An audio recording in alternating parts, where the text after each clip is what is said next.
Boa noite a todos. Sejam muito bem-vindos mais uma vez à nossa querida UMEP, para juntos estarmos aqui em corações e mentes unidos para ouvir mais uma palestra, mais uma tarefa da casa das quartas-feiras à noite. Antes eu vou fazer uma breve leitura do livro Sinal Verde, do Espírito André Luiz, através de Chico Xavier. Aí nós partiremos para a nossa prece e logo depois a Delma fará para nós a palestra da noite. Ante a oração.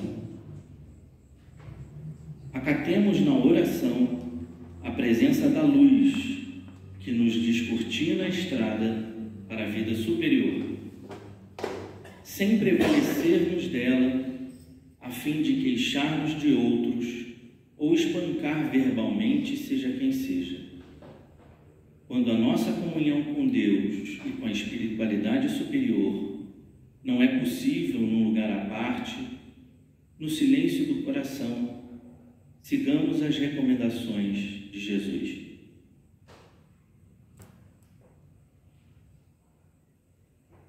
Vamos unir os nossos pensamentos,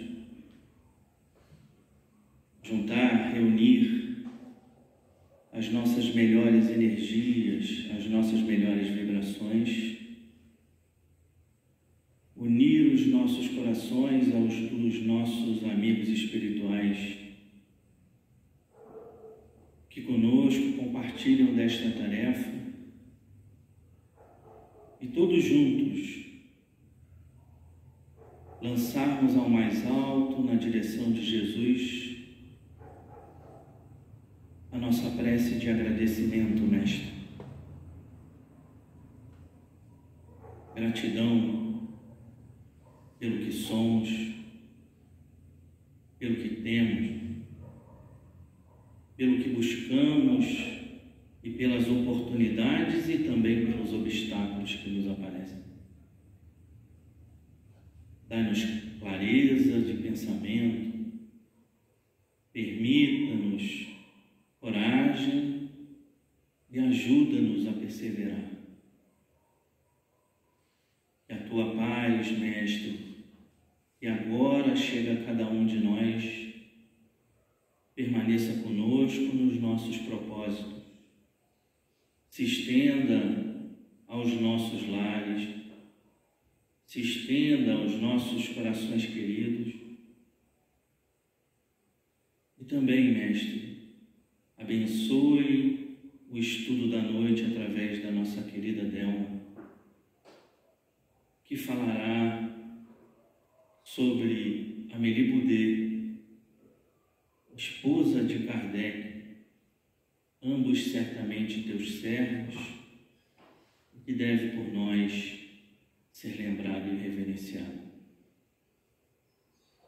Assim, Mestre querido, em união com os teus depostos que nos orientam e coordenam os trabalhos,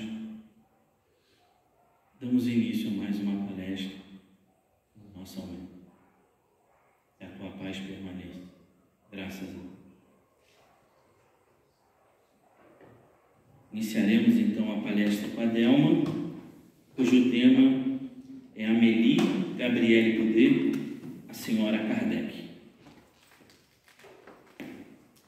Boa noite, meus queridos. Hoje vamos falar de um personagem muito esquecido. Não se fala muito de Amélie Boudet. E foi uma mulher excepcional.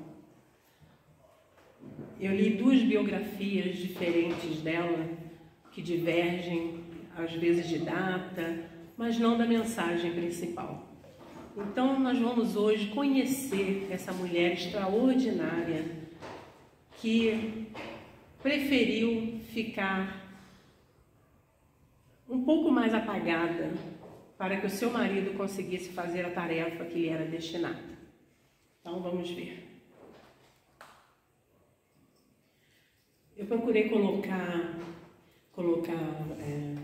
figuras, né, gravuras do local onde eles moravam, lá na França, que era Boulevard Saint-Germain. Eles moravam lá. Então, vamos falar da biografia dela, né? Ela nasceu Amélie Gabrielle Boudet. Ela foi filha única de Julien Louis e Julie Louise. Não é parecidinho? Eu achei muito interessante isso. Nem são filhos de nordestino, né? O nordestino bota os filhos tudo com nome parecido. Mas eles gostam muito desse negócio de Julie, Louis, né? Então, qual era o apelido dela, o apelido familiar? Gabi. Né? Toda Gabriele vira Gabi. Foi uma professora e artista plástica francesa. Ninguém fala disso, né? Ela escreveu livros, ela gostava de Pestalozzi. Pestalozzi foi um educador que fez a teoria de que a gente tinha que lidar com as crianças também pela emoção. Naquela época, as crianças eram mini-adultos. Não tinha essa visão que nós temos hoje em dia das crianças, né? Vai conversar com a criança, tem que abaixar para falar com ela, não gritar, não bater. Antigamente não era assim. Então, ela era dessa linha, ela gostava disso. Olha que mulher antenada. Desde criança era muito estudiosa e sua dedicação fez com que se tornasse professora da primeira classe. Essa da primeira classe parece que ela era professora de alfabetização, né? Mas não é não. Essa da primeira classe é de uma classe importante, porque ela era uma pessoa muito estudiosa. Então, a família dela, a família do pai e a família da mãe, eram de pessoas estudiosas. Então, o pai era tabelião, então eles davam muito valor ao conhecimento. Segundo o pesquisador espírita Silvino Canuto de Abreu, Amélie também lecionava letras e belas artes. Ela chegou a publicar 3 obras: Contos Primaveris, em 1825, Noções de Desenho, em 1826, O Essencial em Belas Artes, em 1825. Por que ela fez esses aqui, ó, Noções de Desenho e Essencial de Belas Artes?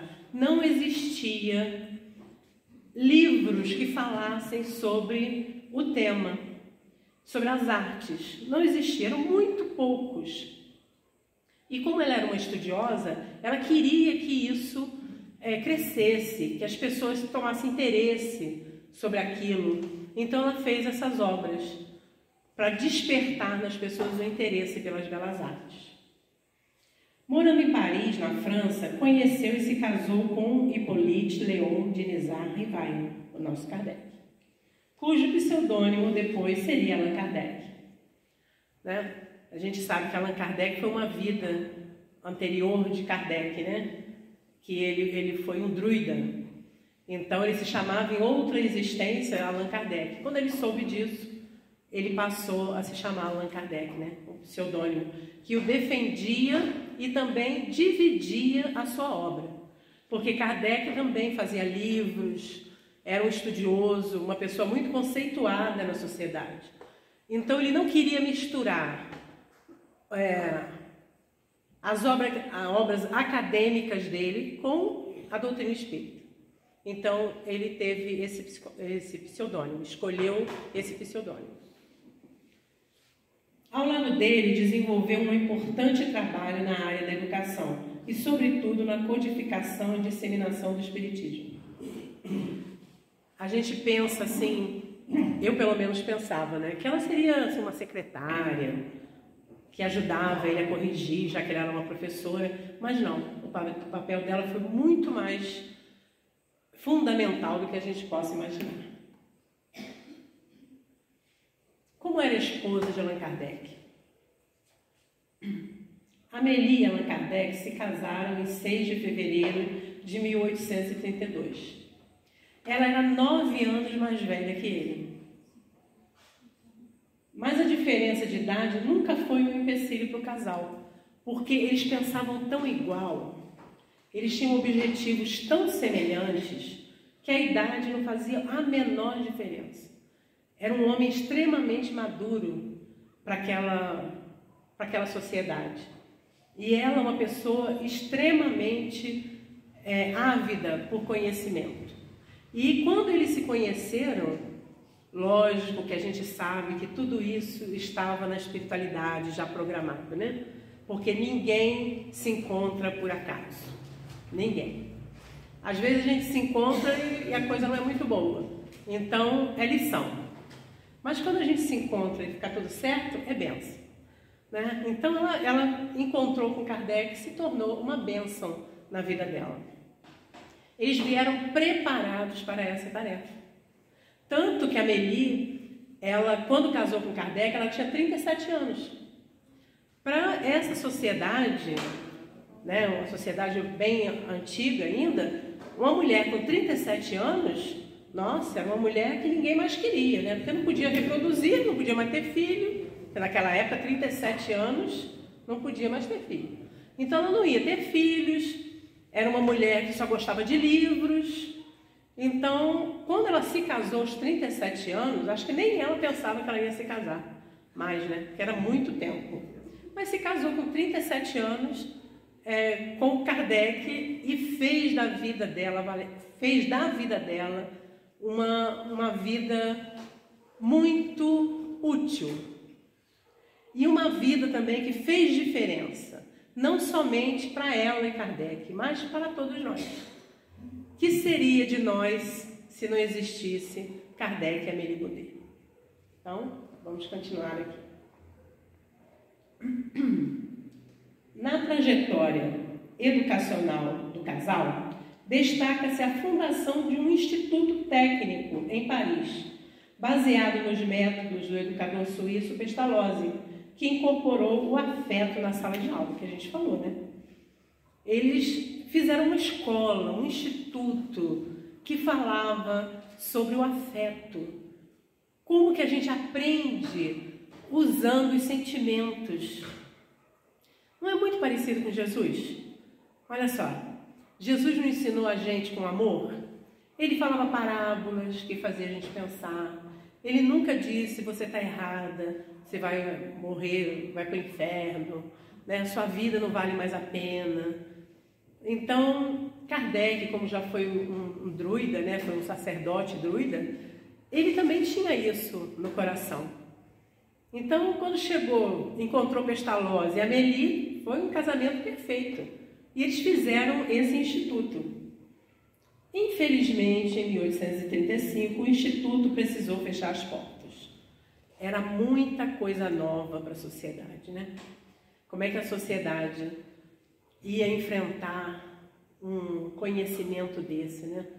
Tratar, educar com o sentimento, com amor, com atenção, com respeito. Foi muito difícil. Tanto que Pestalozzi, ele está mais conhecido dos tempos para cá. Antigamente não se falava muito disso, né? Eu lembro quando eu era criança, faz um tempinho que eu fui criança, não tinha essas coisas, né? O pai da gente pegava vara mesmo, chinelo, e a gente apanhava. Educava-se assim. A gente tinha medo dos nossos pais, né? E hoje em dia a gente abomina isso. Filho não pode ter medo de pai, né? Ele não pode ser amigo do pai. Porque amigo, ele tem 2.000 no Facebook. Pai e mãe, ele só tem aqueles dois. Então, aqueles dois têm que fazer o papel, né? Mas aí Pestalozzi veio com essa notícia, com essa ideia, que encantou a muitos, mas a escola fechou as portas. Amélie e Kardec, então, passaram a preparar cursos e ministrá-los em sua própria residência. Porque eles precisavam sobreviver, né? Era professor. Professor até hoje tem dificuldade de viver, né? No tempo de Kardec eu acho que era um pouquinho mais difícil, né? Então eles preparavam cursos e davam aulas na sua própria casa. Eles tinham dificuldades financeiras que iam ser supridas mais tarde, quando os parentes da Amélie, o pai e a mãe, que tinham bens, quando eles desencarnaram, eles herdaram, né, os bens Inclusive, a Amélie Boudet era uma ótima administradora. Ela administrava casas, instituições, tudo herdado dos pais. Era uma mulher, cabeça muito boa. Anos mais tarde, precisamente em 1853, Kardec decidiu investigar os fenômenos das mesas girantes, que deu origem à codificação da doutrina espírita. Despertou em Kardec a curiosidade, né? Acredito que quantas conversas ele não teve com a Amélie sobre esse assunto, né? Já que eles eram estudiosos e a Amélie era uma pessoa que tinha muita curiosidade, ela queria saber muito. E uma mesa girar, sem ter ninguém segurando a mesa, devia ter sido um fenômeno mesmo, né? Naquela época devia ter sido um assombro. Apesar que no início, todo mundo sabe, né, que virou uma coisa para alegrar as festas. Todo mundo fazia isso para rir, para brincar, até que se descobriu que não era bem assim. Amélie esteve todo o tempo ao lado dele, nessa árdua tarefa de propagar os ensinamentos espíritas. O casal viveu junto por 37 anos, até o desencarne de Kardec em 1869. Então, a Amélie se casou com 37 e eles viveram 37 anos juntos. Amélie, Gabrielle Boudet e Allan Kardec tiveram filhos? Muita gente se pergunta se Allan Kardec teve filhos. Embora tenham sido casados, o codificador da doutrina não deixou nenhum herdeiro. Mas, olha o que eu descobri na minha segunda biografia. Eles adotaram uma menina com 4 anos de idade. E essa menina veio a desencarnar com 8 anos. Aí, na biografia fala, né, que trouxe uma grande tristeza ao casal. E o nome da menina era Louise, só para fugir um pouquinho. Tanto Louise, mais uma. Até eles chamavam Petit Louise, porque era pequena Louise. Por não terem constituído família, após o desencarne de Amélie, que faleceu depois de Kardec, toda a herança do casal foi direcionada à sociedade para a continuação das obras espíritas de Allan Kardec. Aí, numa das biografias, disse que teve uma parenta idosa que questionou, não queria que ela tivesse deixado como herança para as obras espíritas, né? Não queria que a herança fosse para as obras espíritas. Ela estava interessada, né? Nem parece, né? Que a gente conhece isso. Não ajuda em nada, mas na hora que o dinheiro aparece, todo mundo quer um pedacinho. Lógico, aí disse que ela estava senil, que ela desencarnou com 88 anos, né? Disse que ela estava senil, que não estava nas faculdades dela, que enganaram a Amélie, fizeram aquela onda toda. Mas se provou que ela não estava senil. Tanto que ela escrevia cartas e a letra dela não tremia. Ela conversava, ia a reuniões, ia em outras cidades para propagar a doutrina espírita e falava, fazia discursos. Como é que uma pessoa dessa, cheia de testemunhas, né, vendo a lucidez dessa mulher, ela estaria senil? Lógico que não. E outra coisa, aos 88 anos ela não usava óculos. Olha só. E agora a gente, todo mundo, com óculos. Certamente Allan Kardec é o nome mais conhecido do Espiritismo. Mas Amélie também teve uma participação significativa nos trabalhos. Ela acompanhou o marido em todas as investigações que deram origem à codificação da doutrina espírita. A todas, gente. Ela estava junto. Desde o fenômeno das mesas girantes. Alguns dizem que ela era uma espécie de secretária que assumiu os trabalhos secundários para que Kardec pudesse se dedicar com mais afinco à sua missão. Ela respondia cartas das pessoas que mandavam para Kardec, ela respondia as cartas e entrava em contato com as pessoas para que Kardec não tivesse essa preocupação de ir até as pessoas ou de responder às cartas, porque eles pensavam tão igualzinho que ela respondia no nome dele. Inclusive, nas reuniões espíritas que aconteciam em sua residência, Amélie era quem se encarregava de organizá-las. E é interessante porque ela pintava, ela fazia gravuras, e a casa dela era cheia de gravuras pelas paredes. E as pessoas iam para ver também as gravuras dela e as pinturas, porque eram muito boas. Ela era professora de belas artes, sabia fazer, né? A Madame Rivaio também fez diversas viagens para cidades francesas e até países vizinhos, para semear os princípios espíritas.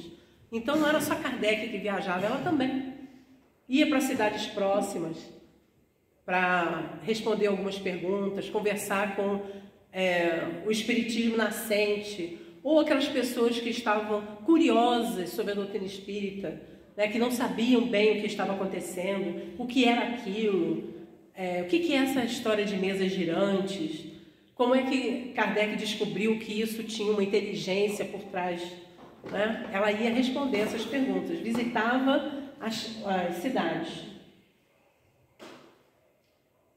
Amélie Boudet é a continuação do legado de Kardec. Porque quando Kardec morreu, todo mundo pensou, bom, agora não tem mais ninguém, né? Quem é que vai coordenar isso? Quem é que vai falar sobre a doutrina espírita? Em 31 de março de 1869, aos 65 anos de idade, em Paris, Allan Kardec desencarnou. Amélie, na época, estava com 74 anos. E, diante da passagem do marido, fez reverberar todo o conhecimento adquirido no Espiritismo. Ela não podia deixar para lá, né? Ela tinha que continuar. Ainda que em luto, processo natural da perda, ela encarou o momento com muita fé e esperança, tanto que deu prosseguimento à obra de Kardec. Ela tomou a decisão de destinar alguns bens à Caixa Geral do Espiritismo, né? Era uma caixinha lá com dinheiro para resolver algumas coisas. A gente sempre precisa de dinheiro para resolver algumas coisas, né? Viagens, até quando imprimia os livros, né? Precisava de dinheiro para isso. Então, ela deu do dinheiro dela para que pudesse fazer isso. Amélie também continuou comparecendo às reuniões espíritas e eventos que reforçavam o espiritismo, ainda que já estivesse em idade avançada. Ela continuava, ela ia para ver como é que estavam as coisas, para ela prezar a pureza da doutrina espírita. Como Kardec, ela tinha muito medo que a doutrina espírita se deturpasse. Se alguém chegasse e fosse enxertar alguma coisa na doutrina que não era a pesquisa do Allan Kardec, não era o que os espíritos falavam. Dando continuidade aos planos do falecido marido, fundou a Sociedade Anônima do Espiritismo, que mais tarde foi rebatizada de Sociedade para a Continuação das Obras Espíritas de Allan Kardec. Por todos os seus feitos, Amélie despertou a admiração e a gratidão de espíritas do mundo inteiro. Aqui nós temos um parênteses.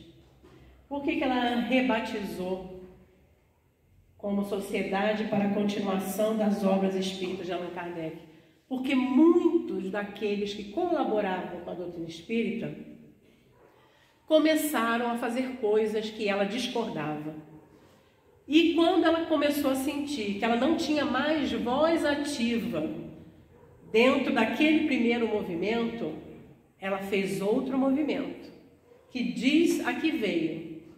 Ela diz lá, Sociedade para a Continuação das Obras Espíritas de Allan Kardec. Tanto que a gente sabe que na França quase que se extinguiu a doutrina espírita. Porque foi tanta deturpação para tudo que quase foi extinta. Se Jesus passou por isso, por que Kardec não ia passar? Né? Não teve lá a Idade Média, não teve a Inquisição, as guerras, né? As cruzadas, tudo deturpando o que Jesus falou. Como é que eles não iam fazer isso com Kardec? Então, quando ela sentiu que estava indo por um caminho que ela achava, e ela tinha total certeza que não era o caminho que Kardec ia gostar que continuasse, ela fundou essa sociedade para a continuação das obras de Allan Kardec. Amélie e Kardec também dedicaram mensagens um ao outro. A seguir temos um exemplo de uma delas. Vamos acompanhar. É um pouquinho longa a carta, né? Porque antigamente, né, a gente não tinha WhatsApp, não tinha e-mail, tinha que escrever na mão, né? O correio tinha que levar. Então tinha que aproveitar esse momento, né? As cartas eram sempre longas, que tinha que contar tudo. E Kardec fez uma carta a Amélie Goudet. Nesta carta nós vamos sentir, mais do que ler, sentir como eram eles dois. Como é que um sempre estava completando o outro. Olha só que bonitinho. Começa lá. Minha querida Amélie, escrevo-lhe de novo sobre a impressão da emoção da jornada de ontem. São esses eventos que deixam marcas inesquecíveis na vida. Como lhe dizia, era o dia do banquete. Havia mais de 160 pessoas, das quais muitas vieram me cumprimentar e abraçar. Outras conseguiram falar comigo e creio que estavam tão felizes como se houvessem falado com o rei. Um pouco mais e teria alguém que tivesse ousado beijar a barra do meu casaco. Tão grande era o seu entusiasmo. Então imagino como é que estava todo mundo lá querendo falar com ele, dizer alguma coisa, perguntar alguma coisa, e ele relatando isso para Amélie. Ponho-me a pensar se os discursos foram expressivos. O meu tem produzido uma sensação profunda, assim como o de Erasto, que todos aplaudiram e apreciaram com justiça. Fui forçada a interromper a minha carta e somente pude retomá-la hoje, sábado. Então ele escreveu de dois dias, né, que ele não conseguiu, porque ele tinha muita coisa para fazer. Voltando do banquete, era algo admirável e ao mesmo tempo comovedor. O delegado de polícia, que ali foi convidado, chorou de emoção e apertou as minhas mãos com efusão. Após os meus discursos, falei abundantemente sobre quase 3/4 de hora, 15 minutos, né? Sem preparativos, sem uma intenção premeditada e sem sentir-me nem um pouco intimidado perante essa numerosa assembleia, formada também por uma assistência que veio especialmente de Macon e de outros lugares. 160 pessoas, né? Hoje, quando um Divaldo vai falar, né?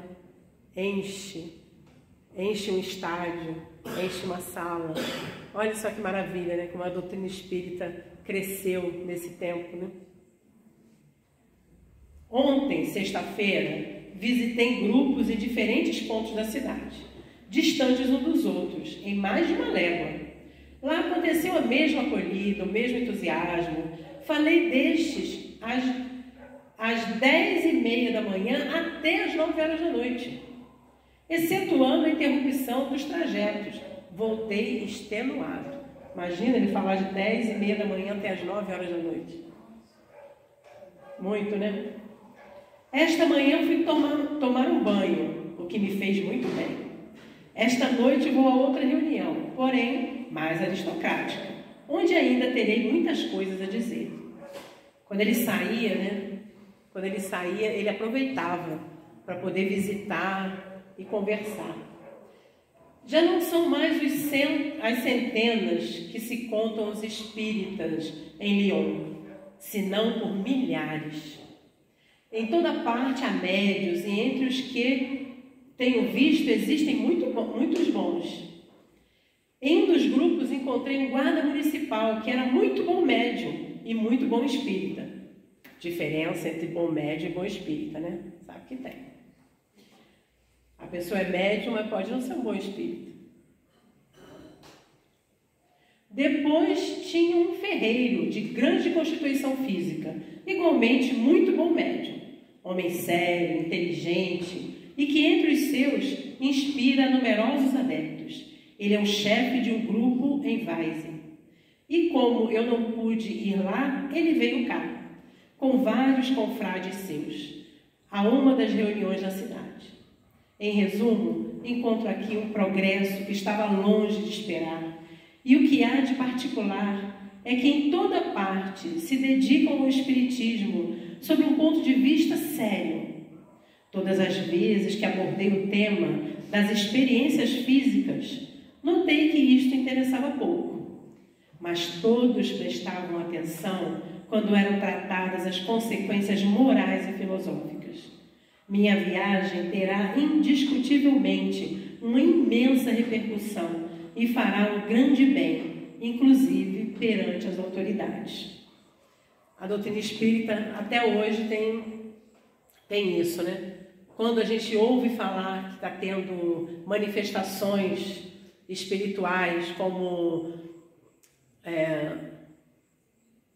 materializações, as pessoas correm para ver. Ah, tem um médium ali que está curando as pessoas. Todo mundo corre para ver, para ir lá atender e tudo. Mas o que faz a gente permanecer na doutrina espírita não é esse tipo de fenômeno. Não é. É bom a gente ter um médium que faça curas? É maravilhoso. É maravilhoso. Quantas doenças são extintas só através da espiritualidade? Inúmeras. Mas isso é apenas um chamariz para o mais importante, que é a parte filosófica da doutrina espírita. Quando a gente chega à casa espírita pelo fenômeno, geralmente a gente chega à casa espírita porque a gente não está se sentindo bem. Ou a gente se sente acompanhado, né, que seria o obsediado, ou a gente vem através da mediunidade, que a gente não está entendendo o que está acontecendo com a gente, aí a gente chega aqui, ou a gente está passando por uma dor muito grande e a gente procura alento em todos os lugares e ninguém explica aquela dor. E aí a gente chega à casa espírita como um oásis no deserto. E a doutrina espírita expõe o Evangelho de Jesus, como entendia Kardec, como os espíritos explicaram a Kardec. E é como se a gente chegasse em casa de novo. Eu me senti assim, quando eu conheci a doutrina espírita. Eu voltei para casa. E é assim que a gente se sente. E depois, a gente até procura o médium que vai tratar o nosso problema de saúde. Mas a gente tem uma compreensão tão larga do que é a doutrina espírita. E a doutrina traz uma compreensão da vida tão gigantesca que, como dizia o meu amigo, né? A gente chega à casa espírita com uma dor e alguém pergunta, como estão as coisas? Ele fala, nada mudou, mas tudo mudou. A doutrina espírita não tira o seu problema.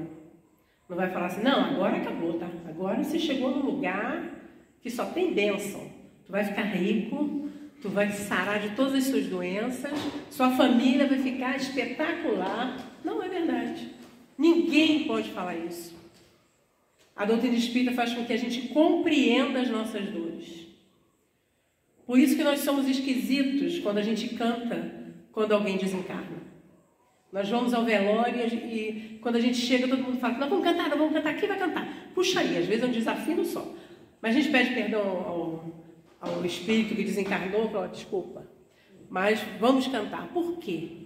A gente sabe que ali é um final, é um complemento. Aquele velório, aquele lugar, é um lugar de despedida. Porque o Espírito já não está mais ali. A gente ali só vai render as nossas homenagens. A gente canta porque a gente acredita que nós vamos fazer um ambiente tal dentro daquele lugar que vai amenizar as dores daqueles que ficam e auxiliar aquele que vai, para que ele vá impulsionado pelas melhores vibrações. Olha que doutrina maravilhosa. Quantas pessoas com doenças terminais se consolam com a doutrina espírita? Fala, eu tenho que passar por isso. É um aprendizado. Olha só, qual é a filosofia de qualquer religião ou não religiosa que vai dizer para você: sofrer tem uma finalidade. A gente não sofre à toa. Se não é bênção, é lição. Por que eu estou sofrendo? Algum motivo tem. Eu tenho um amigo que fala: o que eu tenho que aprender com isso? Se eu estou passando por um problema qualquer que seja ele, o que eu tenho que aprender com isso? Porque se ele veio para mim, é para eu aprender. Eu tenho que olhar para aquele problema e pensar sobre ele. O que ele me desperta? O que eu sinto com aquele problema? O que eu tenho que trabalhar em mim? É maravilhoso isso, né? Vamos continuar aqui.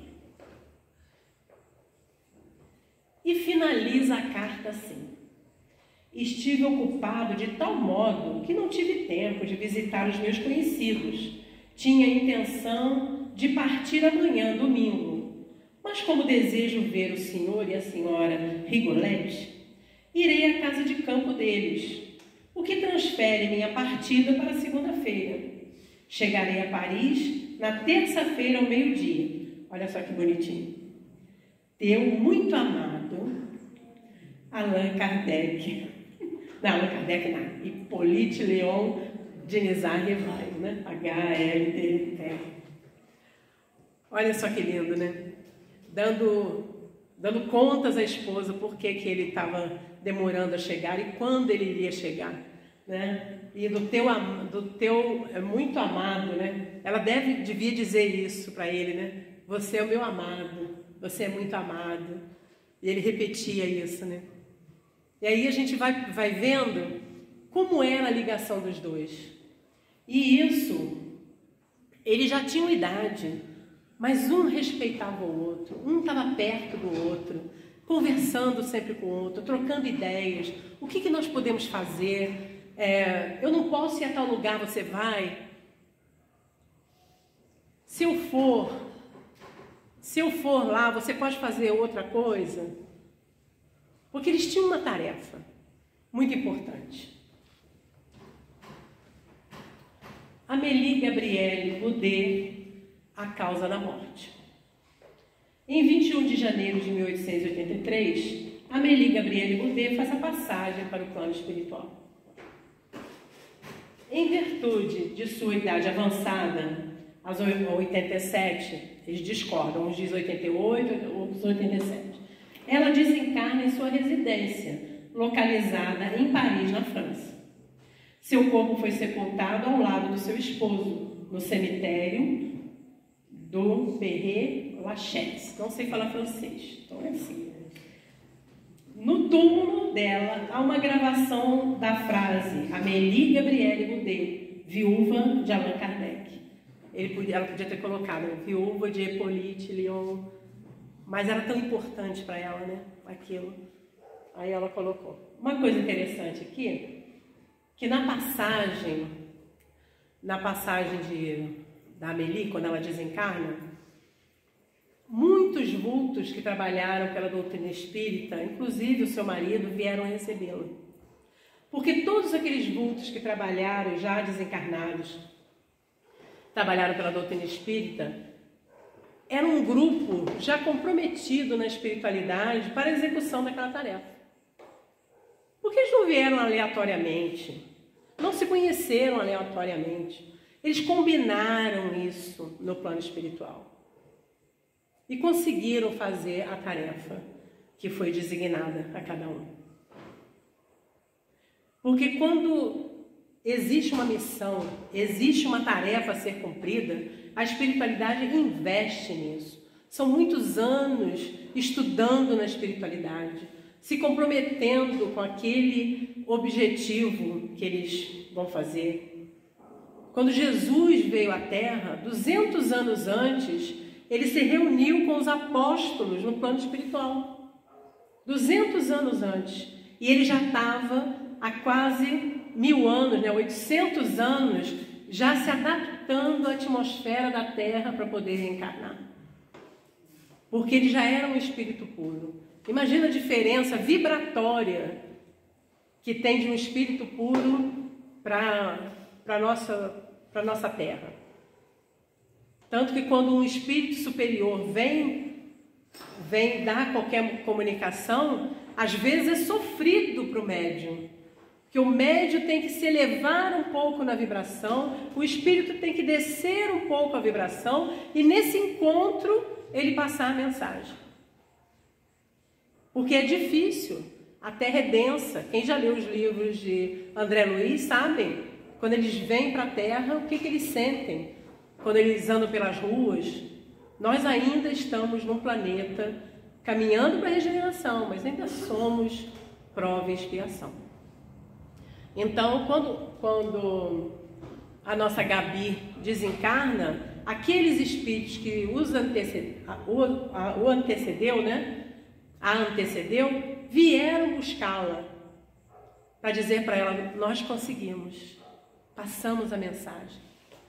Agora a Terra tem o Consolador prometido. Bom, aí uma foto do túmulo de Allan Kardec, que está sempre florido. Né? Os adeptos da doutrina estão sempre lá, colocando flores.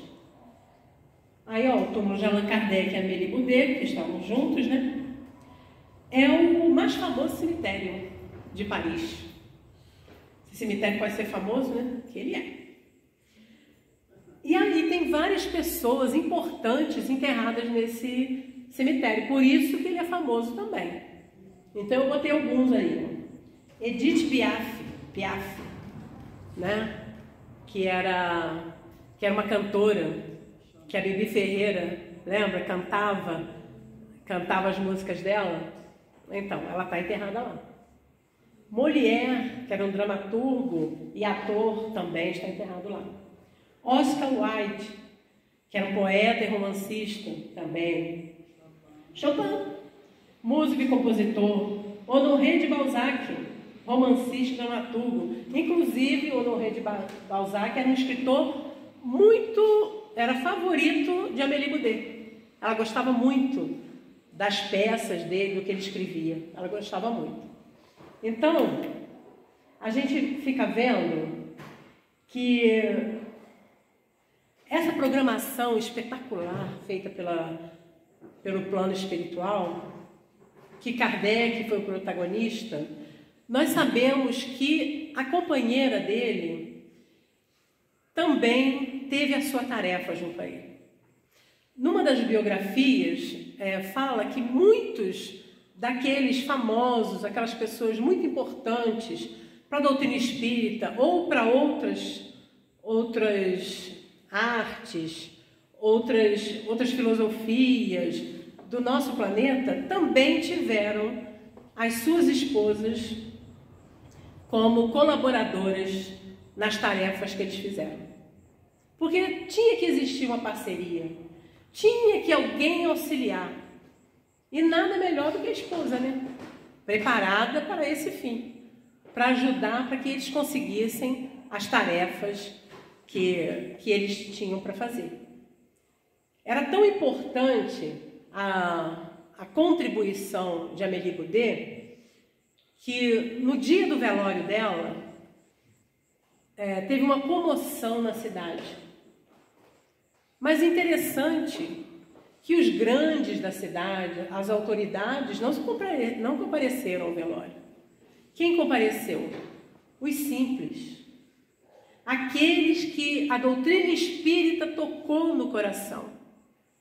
Aquela que, quando Amélie e Kardec começaram a falar sobre a doutrina espírita e esmiuçar o que era aquilo, fez com que muitas pessoas despertassem.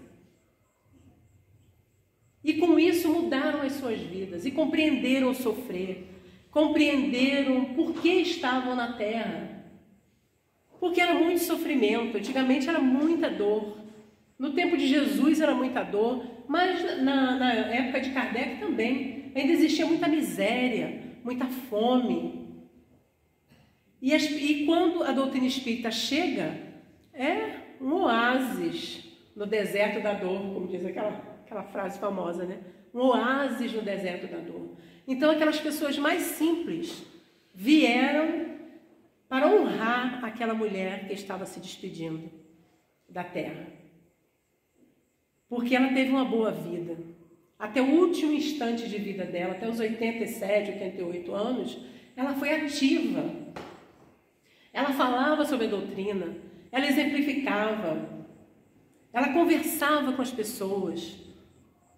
Ela deixou tudo tão amarradinho para que não sumissem certos conhecimentos, né? A gente tem a revista espírita.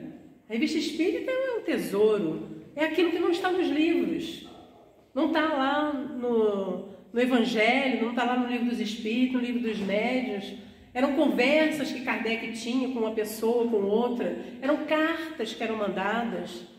Então, tudo isso estava engavetado. E ela conseguiu preservar essa documentação importantíssima para nós. Então, ela foi um baluarte. Sem ela, talvez Kardec não tivesse conseguido chegar tão longe igual ele chegou.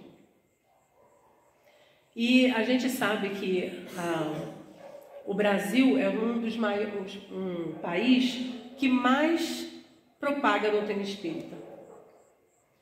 Se você começar a conversar com as pessoas falam assim: eu sou católico, mas acredita na reencarnação? Aí não acredito. Aí vão procurar as cartas consoladoras para receber notícias dos filhos que já partiram. Então a doutrina espírita, ela começou a chegar devagarzinho. A gente não precisa ter um salão cheio. A gente aqui está cheio de desencarnado, né? Mas a gente precisa ter um salão cheio. Cada cabecinha aqui leva um pouco da doutrina para a sua vida. E às vezes no seu trabalho você faz a diferença. Porque você é apaziguador, você é tranquilo, você consegue resolver as coisas sem muito alarde, sem muita confusão. Porque a doutrina explica isso. A doutrina ensina isso para a gente. Tudo tem solução. Vamos pensar na solução de agora. O que nós podemos resolver? Qual é a nossa opção? Sem violência, sem maldade. Porque a doutrina também ensina que se a gente não se comportar bem, a gente vai ter que resgatar isso. Então é melhor a gente sofrer um pouco e mostrar para os outros a doutrina que está dentro da gente. Francisco de Assis dizia que a gente deve propagar o Evangelho a todo tempo, em todo lugar. Se precisar, nós podemos usar palavras. A gente não precisa dizer que é espírita. Não precisa. Não precisa chegar para uma pessoa e falar: fulano, vai lá no centro espírita. Vai lá, vou botar seu nome nessa obsessão. Vai, eu marco você lá no portão. Vamos. Não precisa insistir. Sabe por quê? Porque a doutrina espírita, ela só vai entrar na pessoa quando ela estiver pronto. A pessoa que não estiver pronta, ela vai ouvir e nada. Sabe quando é que a gente está pronto? Quando o nosso coração diz pra gente assim, que a dor de mudar tem que ser menor do que a dor que eu estou presenciando agora. Então, quando a minha dor estiver muito grande, eu vou falar da doutrina espírita.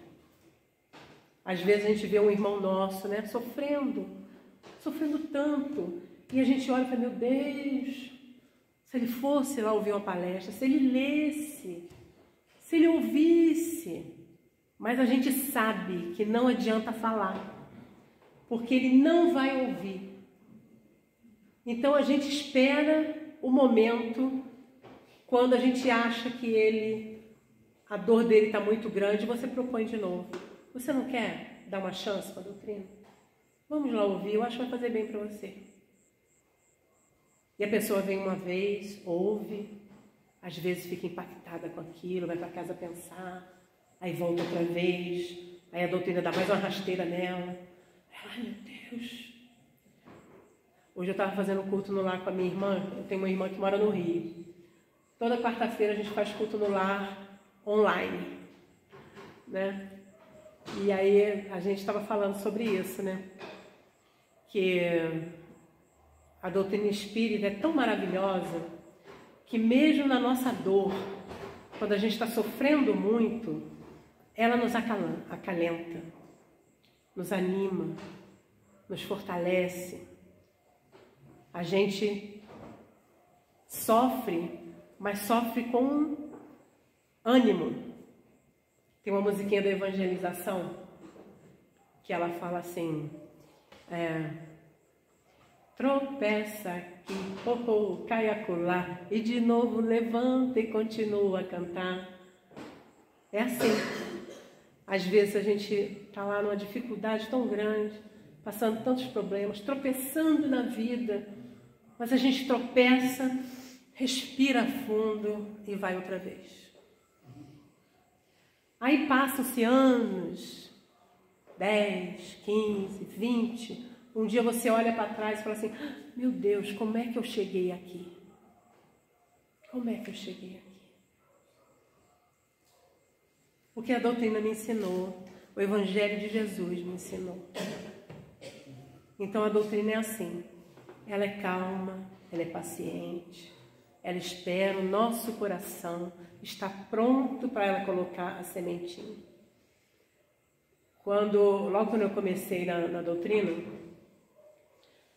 Humberto Portugal falava sempre assim, não importa que os nossos filhos que estão lá na evangelização um dia saiam da doutrina e queiram conhecer outros centros, queiram conhecer a Umbanda, queiram conhecer o budismo, não tem problema. É ótimo que eles façam isso. Mas eles sabem o caminho de volta. Então, às vezes, a gente até se desvia um pouquinho do caminho, né? Mas a gente sempre sabe que aqui é um porto seguro. Que aqui, qualquer casa espírita que vai falar do Evangelho, vai nos ensinar de novo que o Evangelho foi feito para gente comum, para o nosso sofrimento, para a nossa dor, para a nossa dúvida, para a nossa imperfeição. Ele foi feito para a gente. E Jesus compreende perfeitamente que nós somos crianças espirituais ainda, né? E aquele grupo de Kardec, que lutou tanto para que a gente tivesse o direito de estar sentado aqui, ouvindo falar de personagens tão importantes, eles devem estar felizes com o caminhar da doutrina espírita. Porque se nós, aqui no Brasil, somos a maior nação espírita, que isso é dito pelos espíritos, nós também somos o coração do mundo e a pátria do Evangelho.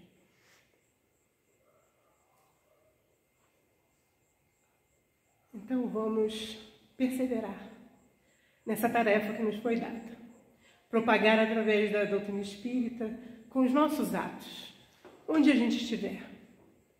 No trabalho, na casa, na família, na rua, no ônibus. Nós temos que ser úteis, porque nós temos que honrar muito a essas criaturas que deram as suas vidas, para que a gente pudesse hoje ouvir falar da doutrina espírita e falar do Evangelho de Jesus. Meus irmãos, muita paz a todos.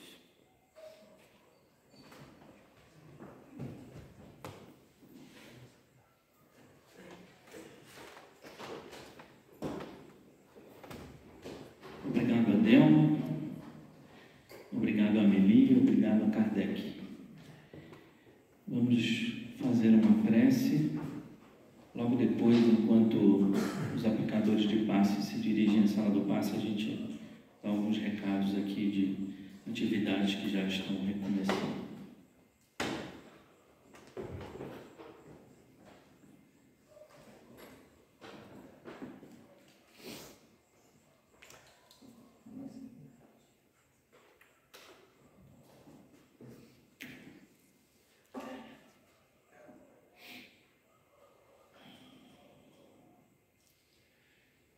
Amigo Jesus, como é bom, Senhor, estarmos aqui reunidos entre irmãos, uma noite tão especial, onde podemos aprender um pouco mais sobre a Amélie Boudet. Essa pessoa, essa esposa tão importante, que ajudou o nosso querido Kardec nas suas descobertas, no seu trabalho, na sua doutrina,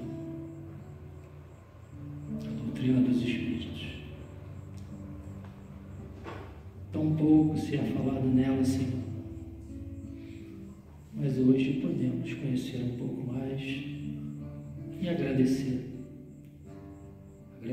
por tudo o que ela fez por Kardec e também por nós que aqui hoje nos encontramos. Que possamos, a partir de hoje, sempre que lembrarmos de Kardec, esse nosso irmão de caminhada, possamos também elevar os nossos pensamentos a ela, agradecendo, orando e rogando a Ti, Senhor, que os abençoe. Muito obrigado, Senhor, por estarmos aqui nesta casa de amor. E que possamos retornar em paz aos nossos lares, tendo a certeza da nossa responsabilidade, mas com a mesma certeza que jamais estaremos desamparados. Que a Tua paz permaneça conosco, hoje, agora.